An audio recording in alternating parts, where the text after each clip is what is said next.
So I was sitting with my friend last week, right? And he's telling me this whole story about where he was on Saturday night. And I'm just looking at him. I'm not saying a word. And you know what? I already knew he was lying before he even finished his sentence. Not that I'm some kind of human lie detector. It's because I knew what to look for. And today, I'm going to show you exactly what I saw. Stay with me. Here's the thing about lying. Everybody thinks it's all about the big dramatic stuff.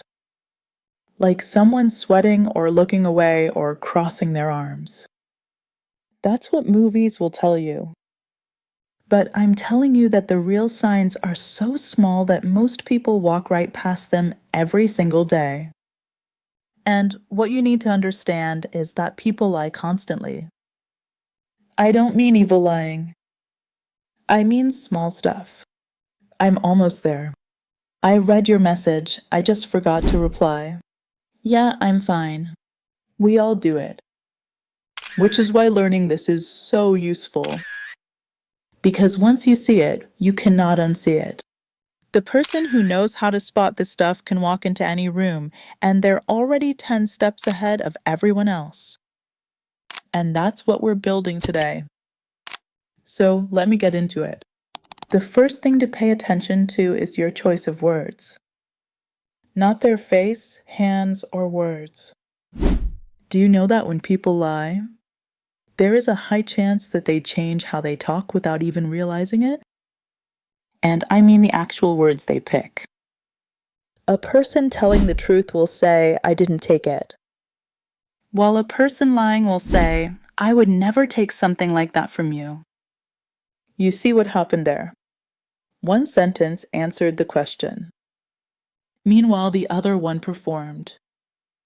Liars perform, add extras, over-explain, and dress the sentence up to make it look more convincing. What do you do when someone gives you a really long answer to a simple question? You probably let it go. You think, okay, they explained it so much, it must be true. No, that length is often the lie. Honest people are usually direct and don't feel the need to convince you. They just answer.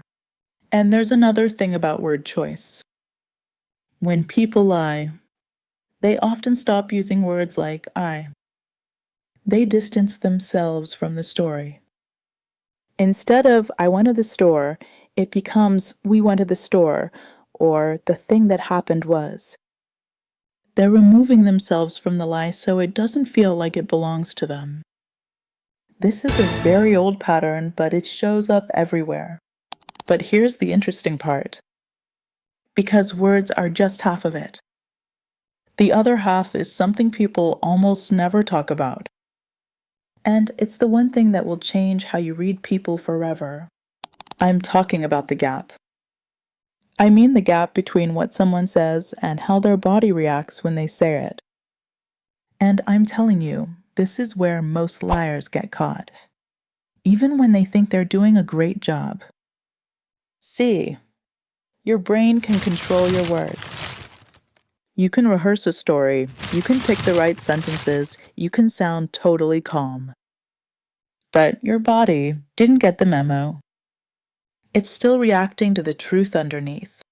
There are different ways this shows up, and they include things that you'd never think to look out for. One is something I call the freeze. When someone lies, right at the moment they say the lie, a lot of people go completely still. Like, weirdly still. There are no movements or gestures, because their brain is working so hard on the lie that it shuts down everything else. It's like your computer slowing down when it's running too many things at once. Then there's the micro-expression. This one is fast. I mean the blink and you miss it fast. This is that tiny flash of a real emotion on someone's face, right before they replace it with the face they want you to see. A half second of disgust before the smile comes back. Or a flicker of fear before they say, I'm not worried at all. Most people miss it because they're listening to the words. You have to watch the face while listening to the words, both at the same time. And then there's timing. When someone is telling the truth, their expressions line up with their words. The smile comes when they say something happy. The frown comes when they talk about something sad. But when someone is lying, these expressions come late. They say something and the emotion shows up a second later on their face. And that's because it's not real. It's actually a performance. And performances always arrive a beat too slow. No, I want to tell you something that might sound wrong at first. Are you ready? Eye contact means nothing. I know everyone says if they can't look you in the eye, they're lying. What I'm telling you is, that is one of the most recycled, overused pieces of advice that people keep passing around. It doesn't work because liars know that you think eye contact matters. So liars maintain eye contact on purpose. Some of the smoothest, most practiced liars will hold your gaze the entire time because they've been told, just like you have, that looking away means lying. Meanwhile, when honest people are really trying to remember something true, they actually look away. Their eyes move up or sideways because their brain is searching. That's a sign of genuine thinking. That's a good thing. So if you're walking around judging people based on whether they hold eye contact, you're going to get it wrong more than half of the time. And that's not spotting liars. What actually works is by looking out for clusters. Not only one sign. The over-explanation in the words, the late facial expression, the sudden stillness in the body. When you see 3 of those things land in the same moment, that's when you have something worth paying attention to. So now, let's talk about the thing that separates people who are okay at this from people who are genuinely good at it. And that is asking the right questions. One thing is that a liar's version of a story almost always falls apart when you go backwards. When someone rehearses a lie, they rehearse it forward from the beginning to the end. They know how it starts, how it builds, and how it finishes. They practiced it in that order. But when you ask them to go backwards, okay, so tell me what happened just before that part. Or wait, go back to the beginning of that section again. The lie starts to shake, which is because they never practiced it in reverse. And you'll notice that they slow down. They pause in places they weren't pausing before. They'll say, and like more than they were saying it. Because now the brain is working harder. And that's not the same for someone telling the truth. You can walk around a real memory. You can go sideways, backwards, forward. Because it actually happened. There's the thing about liars and details too. And it goes 2 ways. Some liars give you way too many details. They tell you what color the chair was, what song was playing, what they ordered. And this is because they think more details makes it more believable.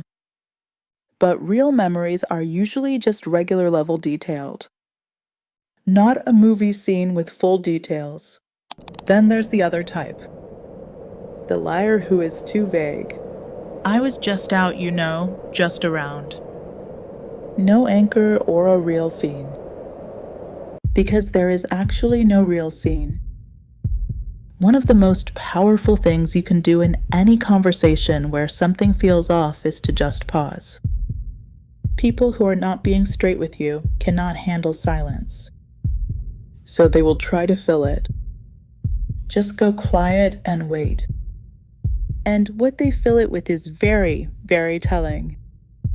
But the person with nothing to hide usually waits comfortably. But the person running a story in their head starts adding details to it. They keep going because silence feels dangerous to them. Spotting a liar has nothing to do with one big dramatic moment. No single look or word gives it away. What you're really doing is watching over time and noticing when things don't line up. When the words say one thing and the body says something else. If a story has way too much in it, or strangely not enough. The emotion on someone's face shows up a beat too late. And what ties all of this together is the context. You have to know how a person normally carries themselves. You're looking for a shift from their normal. Not change is the thing that actually means something. You should know when someone is being straight with you or not. People are so busy listening to the words that they never stop to notice everything else happening at the same time. Your choice of words, timing, body, and comfort with silence are all talking. And I'm telling you, once you start hearing all of it, conversations will change for you. Don't forget to like this video. Share it with someone you know that needs it. Subscribe to my channel, hype this video too, and see you in the next one.